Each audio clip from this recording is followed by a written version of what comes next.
HOA Karen fined me out for swimming in my own pool. Are you kidding me? That's when I locked it down and made sure she'd never get near it again. HOA Karen fined me for using my own pool. So I locked it and blocked access. Part 1, the fine and the fury that sparked it all. I was halfway through my iced tea when I heard the paper slap against my door. It wasn't mail, it wasn't a flyer, it was a fine, a real official-looking envelope, sealed, stamped, and smug. I ripped it open and nearly choked on the lemon wedge in my drink.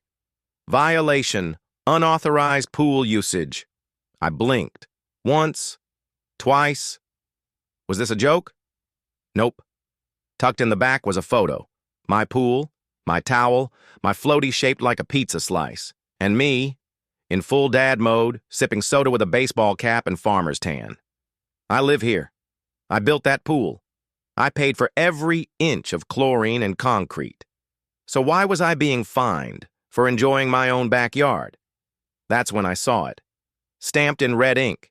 Signed Karen Willoughby, HOA Compliance Officer. Of course, Karen, the neighborhood tyrant, queen of complaint emails, ruler of regulation binders, clipboard always in hand, like it was Excalibur forged by petty suburban gods. She hated me. Why? I don't mow in diagonals. I don't alphabetize my trash bins.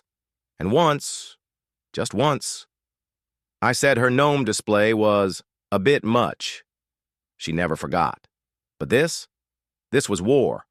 I marched straight outside, envelope in hand, rage in chest, and that's when I saw her, standing on the sidewalk, arms crossed, that smug smile painted across her face like she'd just declared victory in a battle I didn't know we were fighting. She waved. "Oh, you got the notice, great! Just following HOA protocol." I stared at her, then at my pool, then back at her. That's when the idea hit me. If Karen wanted to fine me for using my own pool, then I'd make sure she and the entire HOA would never touch it again. Ever.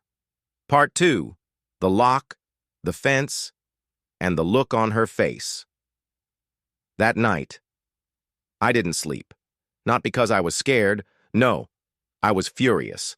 Every time I closed my eyes, I saw her smug little grin, that patronizing wave, that ridiculous clipboard like it gave her permission to rule the world. She thought she won. She thought the fine would shut me up.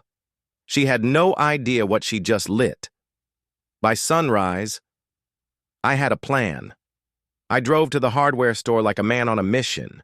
Chains, locks, motion sensors, cameras, and the pièce de resistance, a 10-foot privacy fence kit. Not HOA approved, but oh, it was going to be worth every screw. I got to work before noon, shirt off, playlist blasting, toolbox open like I was building a fortress. Because I was. By sundown, the fence was up, steel lock on the gate, a big sign that read, "Private, trespassers will be hosed." And not the polite kind of hosed. Karen showed up by 6:30, right on cue. She was walking her overfluffed purse dog like she owned the sidewalk, but when she turned the corner and saw my newly fortified pool, she stopped, mid-stride, eyes locked on the fence like it had insulted her ancestors. "Excuse me," she barked, stepping onto my lawn without hesitation. I stayed sitting in my lounger, sipping lemonade, sunglasses on, calm, cool, unbothered. "What is this?" she snapped, gesturing at my fence like it was radioactive. I took a long sip, let the pause hang. "Oh, you mean the fence around my pool that I got fined for using?" I raised my glass toward her, just making sure I'd never violate your precious rules again. Her mouth dropped open. "You didn't file a request to install this. This is non-compliant." I leaned forward, dropped my voice just enough. "And yet, it's perfectly legal," she sputtered. Actually, sputtered. "You can't just—" "Oh, I can," I said. You see, I reviewed the HOA Charter. Section 14. Pool installations and privacy structures are at the discretion of the homeowner as long as the structure does not encroach on HOA property. I smiled. Sharp. Director. Measured. This doesn't. Trust me. I checked. Twice. Karen's face went red, then purple, then that weird Karen shade of rage blended with defeat. And I just leaned back. Because, for the first time in years, she had nothing. But I wasn't done. Oh no. This was only the beginning. Part 3. The email, the emergency meeting, and the plot thickens by the next morning. I already had 3 emails from the HOA board, all of them, conveniently CC'd to Karen, all of them, dripping with fake concern. Dear resident, we noticed you made structural changes to your property. Your new fence may be in violation of community aesthetic guidelines. Please attend a mandatory review meeting this Thursday at 7 p.m. Cute. Karen couldn't beat me on the street, so now she was calling in reinforcements. Typical. I clicked Reply All and sent one sentence. Looking forward to discussing how you fined me for using my own pool. I'll bring receipts. I knew that line would set her off like a sprinkler on turbo. And oh, did it. Because just 5 minutes later, my doorbell rang. I opened it slowly, and there she was. Karen, sunglasses on, lips pursed, HOA badge swinging like it meant something. You are being incredibly combative, she started, arms crossed. I raised an eyebrow. Combative? I haven't even started. She stepped forward like she was about to deliver a TED Talk on community decorum. I understand you're upset, but the rules apply to everyone. And I understand, I interrupted, that you filed a false violation against me for using my own pool on my own property. She blinked. You were non-compliant with scheduled usage. There is no scheduled usage, I snapped. There never was. I checked the HOA documents. I checked the property deeds. The pool isn't community shared, it's privately owned. By me. Silence. You could hear her brain buffering. Then, like magic, her tone changed. Well, some of the neighbors have complained it's disruptive to the harmony of the subdivision. Ah, there it was. The invisible army of some neighbors, always so conveniently anonymous. I smiled and stepped outside, face to face. No fence between us this time. Karen, I said, you messed with the wrong man's lawn chairs. She huffed. This isn't over. And then she stormed off, heels clicking like tiny gavel strikes against the sidewalk of suburban doom. I chuckled, because she didn't know I was already preparing for war, and at Thursday's HOA meeting, I wasn't just bringing receipts. I was bringing blueprints, bylaws, and something that would flip the entire boardroom upside down. Part 4. The meeting, the map, and the moment that shut her up. Thursday came fast. I didn't dress up. No suit, no tie. Just my usual cargo shorts, a shirt that said Grill Sergeant, and a stack of documents thicker than Karen's mascara. The HOA meeting was held in the clubhouse, a small, overly beige building that smelled like passive aggression and expired air freshener. I walked in, and every chair turned toward me. Karen was already seated, front row, clipboard locked and loaded. Next to her sat 4 board members, all wearing matching expressions of forced neutrality. I took a seat, opened my folder, and waited. The president, a mild-mannered man named Ted, cleared his throat. Let's begin. Item 1. Structural changes made to property on Maple Drive. Karen's hand shot up like she was saluting herself. Yes, I filed the motion. The resident in question has installed a non-HOA-approved fence around a pool that, until recently, was considered communal space. I held up one finger. calmly. Objection. The pool is not, and has never been, communal. Ted raised an eyebrow. You have proof? Oh, did I ever?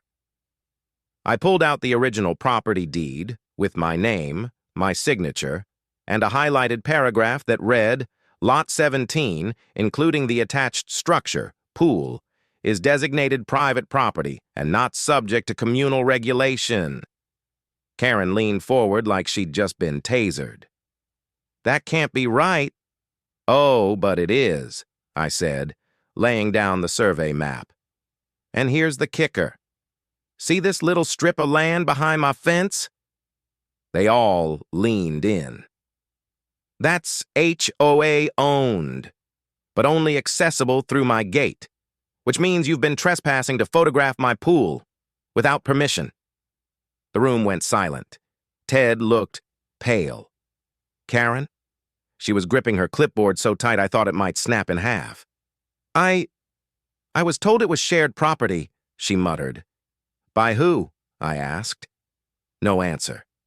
That's when I went for the final strike.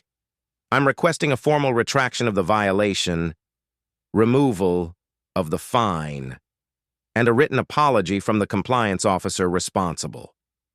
Karen's mouth opened, but Ted cut her off. We'll take that under advisement. I stood up slowly, collected my papers, and gave Karen one last look.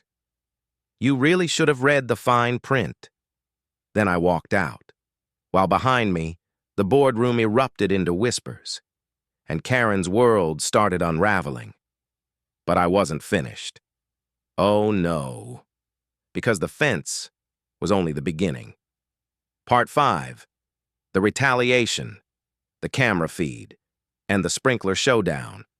I thought that would be the end of it, but I underestimated just how deep Karen's pettiness ran.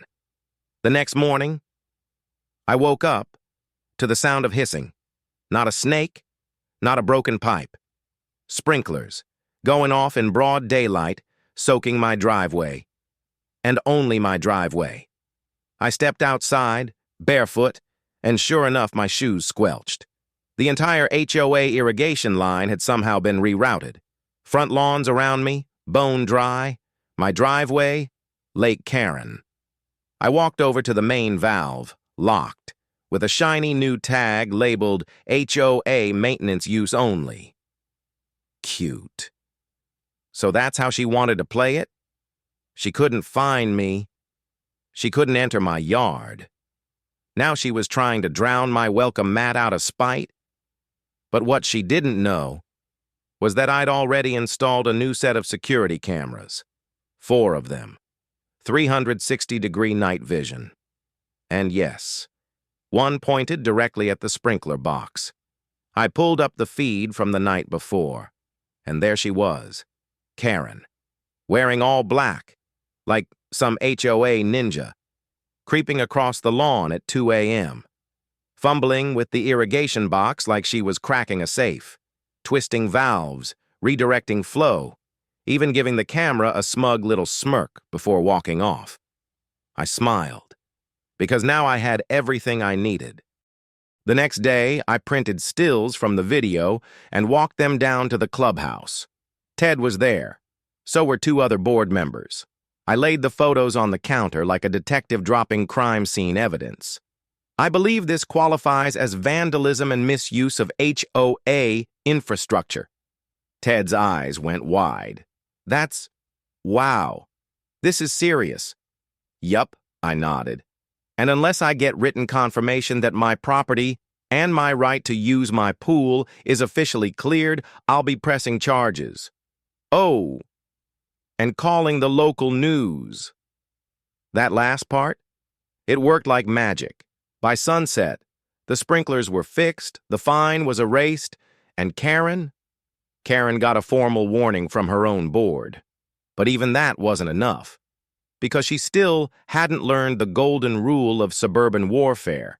Never start a fight with someone who has more free time and a fully stocked garage. Part 6.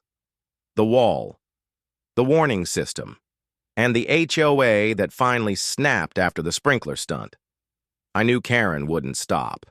She'd lost the meeting, lost the fine, got caught on camera like some rogue raccoon with a clipboard, but she still had her crown, her title, HOA Compliance Officer. And if I knew Karen, and unfortunately I did, she'd use that title until someone pried it out of her sun-spotted fingers. So I went preemptive. I didn't just lock the gate this time. I upgraded. Motion sensor alarms. Solar lights that flicked on like a stadium when someone got too close.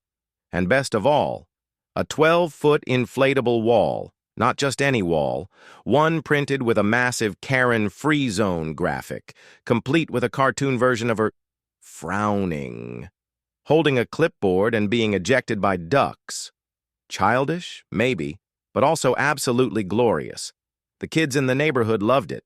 One even asked if I could add lasers. Meanwhile, I was in the backyard, grilling burgers and watching from the security cam as Karen stood across the street, seething. She stared at the inflatable wall like it was mocking her entire existence, which, to be fair, it kinda was. Then she did it. She pulled out her phone, snapped pictures, and, I'm not joking, measured the fence with a retractable tape from across the sidewalk. I nearly choked on my burger. The next day, I got a letter. Another one. But this one wasn't from Karen. It was from the HOA president himself. It read, "Due to recent complaints and the misuse of compliance authority, we are suspending Officer Karen Willoughby from her role effective immediately. Furthermore, we are conducting a review of current HOA enforcement procedures to ensure no overreach occurs again." I sat there, stunned, and then I laughed, loud, unapologetically, because it was over. Karen had finally been dethroned. I sat there, stunned, and then I laughed, loud, unapologetically, because it was over. Karen had finally been dethroned. You'd think getting suspended would have humbled her, made her disappear quietly into a corner with a decaf tea and a regretful sigh. But this was Karen, and Karen doesn't retreat. She escalates.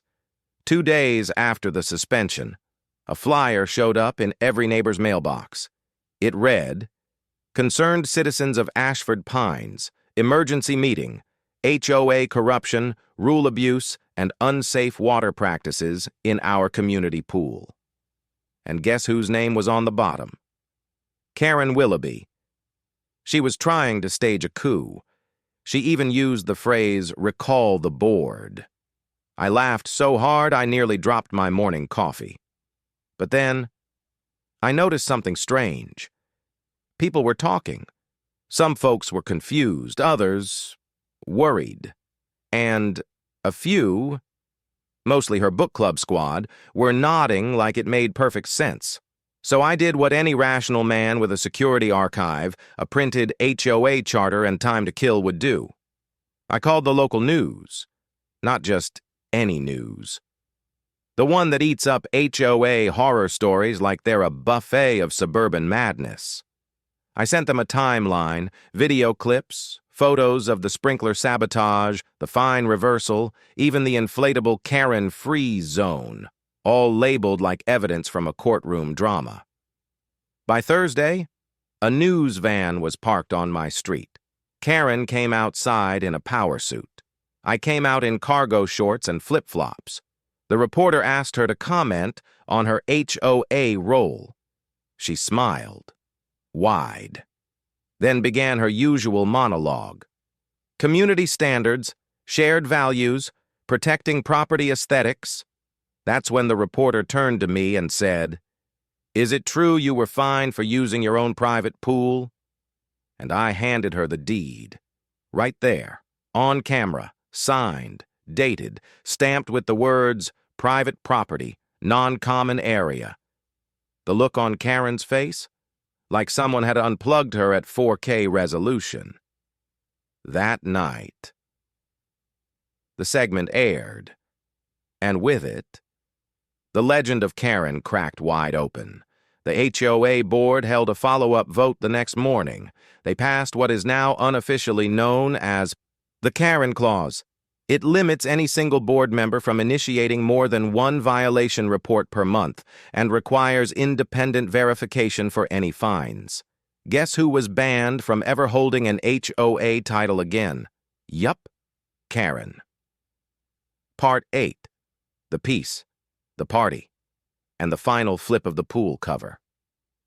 The news story made its rounds faster than Karen could spell community violation. By the weekend, neighbors I hadn't spoken to in years were stopping by to shake my hand. Some dropped off baked goods. Others just wanted to peek at the now famous Karen-free zone inflatable wall and laugh. It felt peaceful. The kind of peace I hadn't had since Karen first took over the HOA like a clipboard-wielding dictator. So I did what anyone would do. I threw a party. Not just any party, a backyard bash, poolside BBQ, fully catered with lemonade, lawn chairs, and enough burgers to feed the whole block. And this time, everyone was invited. Kids were splashing, music was playing. Even Ted, the HOA president, showed up in a Hawaiian shirt and did a cannonball. 10-10 form, if I'm being honest. The inflatable Karen-free zone floated proudly in the shallow end, like a victory flag. Neighbors were posing for selfies with it. And then she appeared, Karen, across the street, arms crossed, jaw tight, wearing what looked like her third pair of binoculars that month. She didn't step onto my lawn. She didn't dare. But she stood there, watching, like a villain from a sitcom who'd been written off but refused to leave set.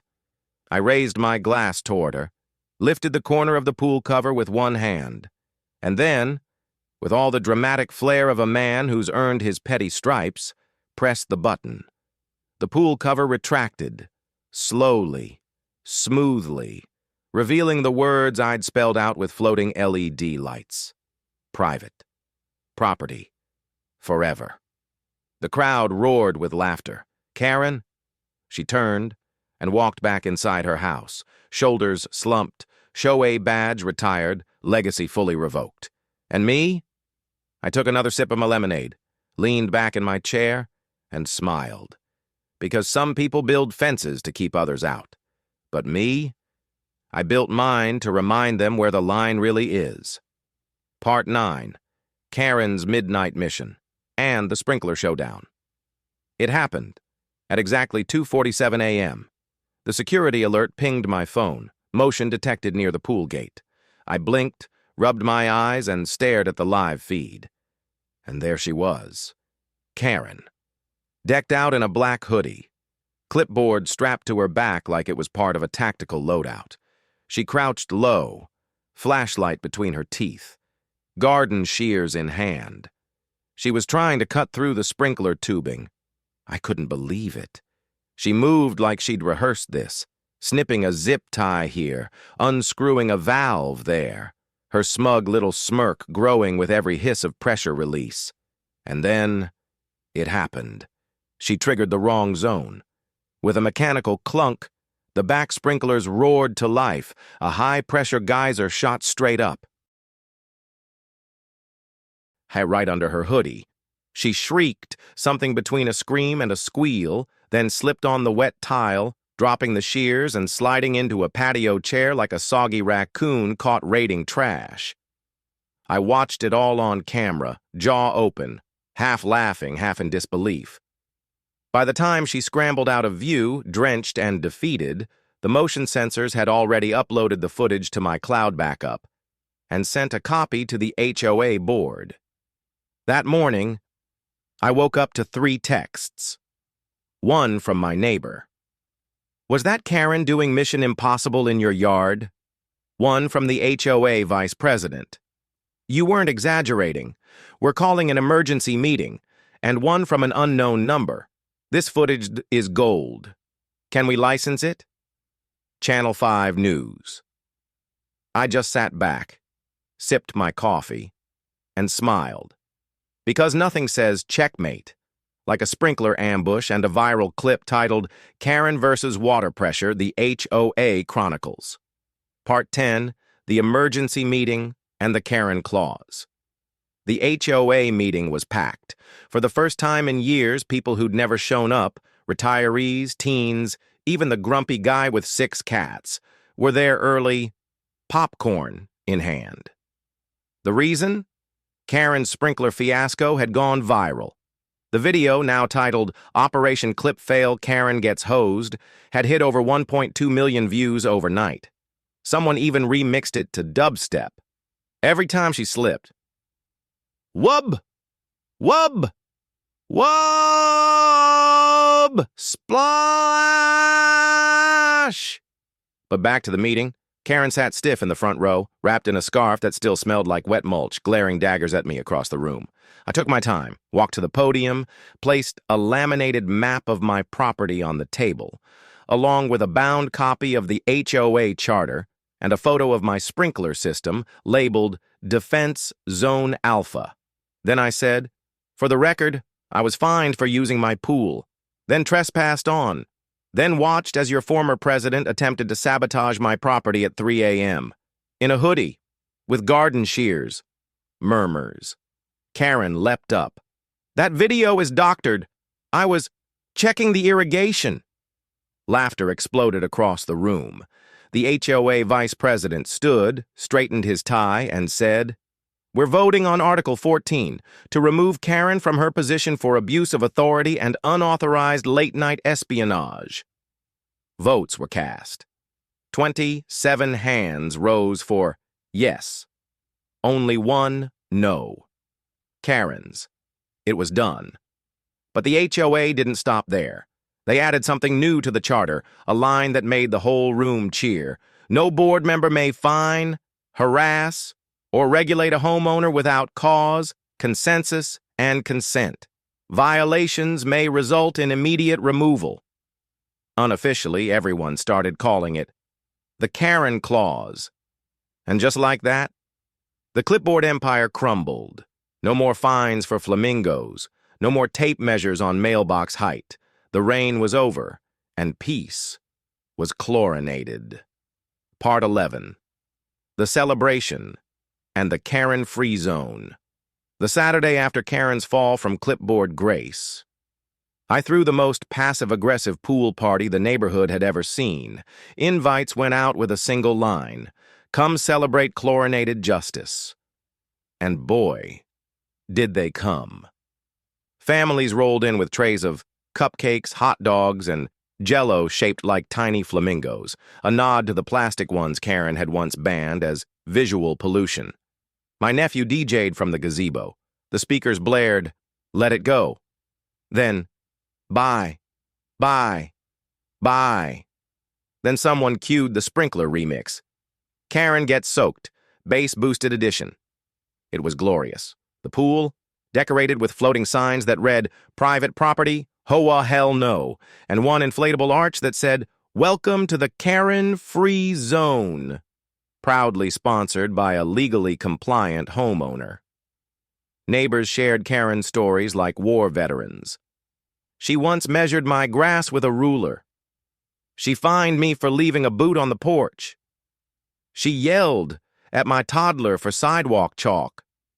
But now, people laughed, people swam, people were free to be normal again, without fear of a clipboard ambush.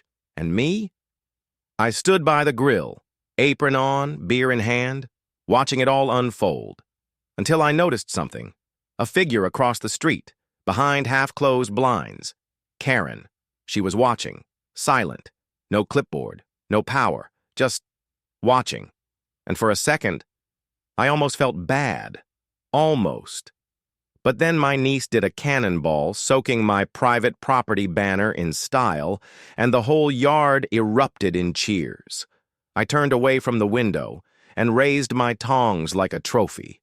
Because in that moment, it wasn't just my pool or my yard.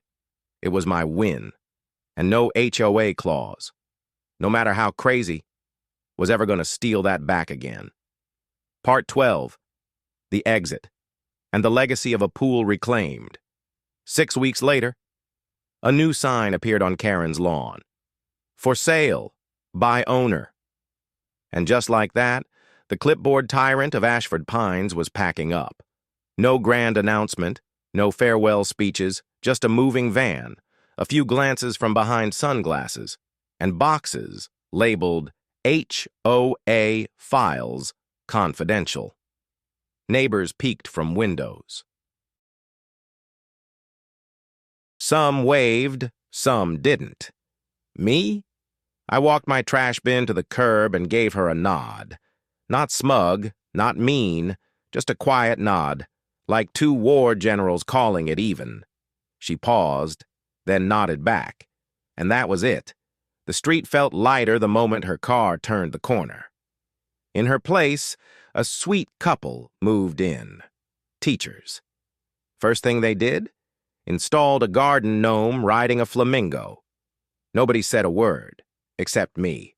I brought them cookies, and a waterproof welcome mat that read, "No HOA drama, just pool party vibes." That summer, the pool stayed mine, the gate stayed locked, and the only fines issued, well, those were for running while holding popsicles. Because sometimes, just sometimes, the quietest revenge is living peacefully in a place someone once tried to rule, and that was the end of HOA Karen, at least on my block. Epilogue. The peace treaty, the pool floats, and the legend of Karen Ashford Pines has been quiet ever since. No more random fines tucked into mailboxes. No more anonymous reports about unsanctioned lawn gnomes. And definitely no more Karen storming down the sidewalk like she owned the ZIP code. The HOA restructured. Finally. They set clear limits on authority. Installed a suggestion box, which someone immediately labeled the complaint dumpster, and decided no one could be a compliance officer without training. As for Karen, she still lives there. I see her sometimes, watering her roses, glaring at squirrels like they owe her rent.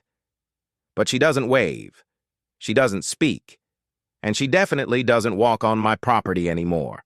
Though rumor has it, she tried to report a neighbor's trampoline as a flight risk. And me? I've reclaimed my summer. My pool is crystal clear. The grill is always ready. And that inflatable Karen-free zone? Yeah, it's still floating. A little faded now, but proud as ever. Sometimes I sit out back, lemonade in hand, watching the sunset reflect off the water, and I remember that wild ride of pettiness, fences, fines, and freedom. And I smile. Because in this neighborhood, there are rules. But there's also justice. And no matter how loud the clipboard gets, a deed speaks louder.